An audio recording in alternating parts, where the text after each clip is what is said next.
All right, hey, what's up guys? GratuiTous from GratuiTous.com. In this video, I want to talk to you about choosing the right plugins for you. So before we get into the video, check out my free book. It's called 5 Keys to a Successful Beat. Just go to itsgratuitous.com/5keys, sign up with your name and email, and I'll send you the book for free. Also, make sure to check out the article I wrote on this topic about how to select the right plugins as a producer. There's tons of valuable information in here so that you can make wise decisions when it comes to picking the right plugins for you. At the very bottom of the article, I've also left you links to my favorite mixing plugins, my favorite synths. So this only matters for third-party plugins, okay? Because stock plugins are rarely discontinued. When you install a music program, it always comes with its stock plugins, so you don't have to worry about backing them up, organizing them. Now, throughout this quick presentation, I'm going to be talking to you with a term called real project. So this means for commercial purposes, right? When we are working on our music. So your music projects that you're releasing publicly, if you're working with clients. Here is the problem with the third-party plugins if you're going to be using third-party plugins in your music program. Let's say, just today you found a third-party plugin. So you try a third-party plugin on a real project. Now, let's say you realize that that third-party plugin is buggy, or you don't like it anymore. Let's say it was like a month later, you're using it in other projects now. So now what's happening is this third-party plugin has come into your projects and now you're kind of stuck with it. And I'll explain that further.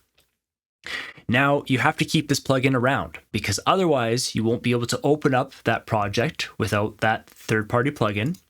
You're always going to need to have a backup of it. And even if you never want to use that third-party plugin ever again. So that's the problem here is if you're using a third-party plugin, I would not suggest using it on a real project until you know that you like that plugin.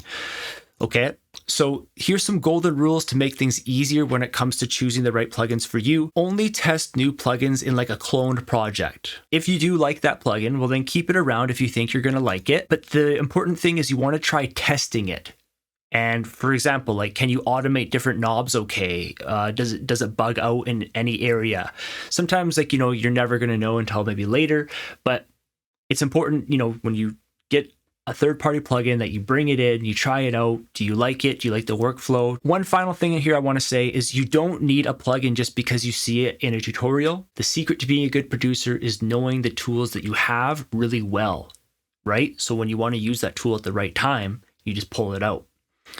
The moral of the story of this video, the reason why I want to make it is because your real projects are for the plugins that you've chosen. So when I talk about a third-party plugin, these are the types of plugins that you're going to be learning inside and out. If you think this way, it's going to allow you to learn the plugin really well. You're going to learn a lot quicker because you don't have to be learning tons of different tools. You're just going to be learning, a handful of tools. Your plugin folder will be manageable, right, for backing up and storage. It's not going to take up lots of space, and you'll save money because you're not going to be having to buy all of these different plugins, okay? All right, so on this slide, what I'm trying to get across to you is that it doesn't matter if it's a paid or a free third-party plugin.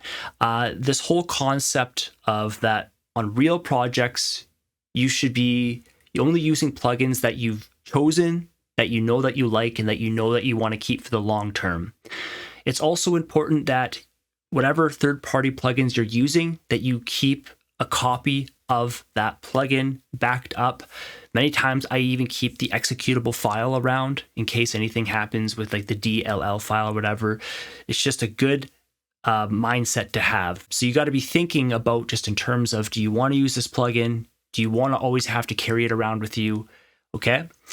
All right. So for some material for you guys, if you guys want to learn more about, plugins that I recommend and all stuff like that, I've created a page. It's called Learn Your Gear. So if you just go to itsgratuitous.com/learn your gear, on that page, I also have like recommended MIDI keyboards for FL Studio, as well as what version of FL Studio to buy.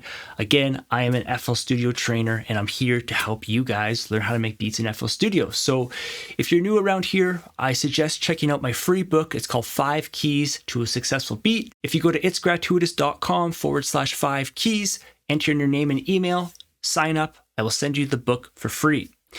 If you guys would like to learn FL Studio, if you're serious about learning FL Studio, I highly suggest checking out my FL Studio Beginner's book. Just go to itsgratuitous.com/beginner if you're interested in that. If you have any questions about this presentation or anything about learning about FL Studio, again, feel free to reach out to me. Subscribe here on YouTube so that you don't miss a video when I release another video. And thanks for checking it out. I'll talk to you in the next one.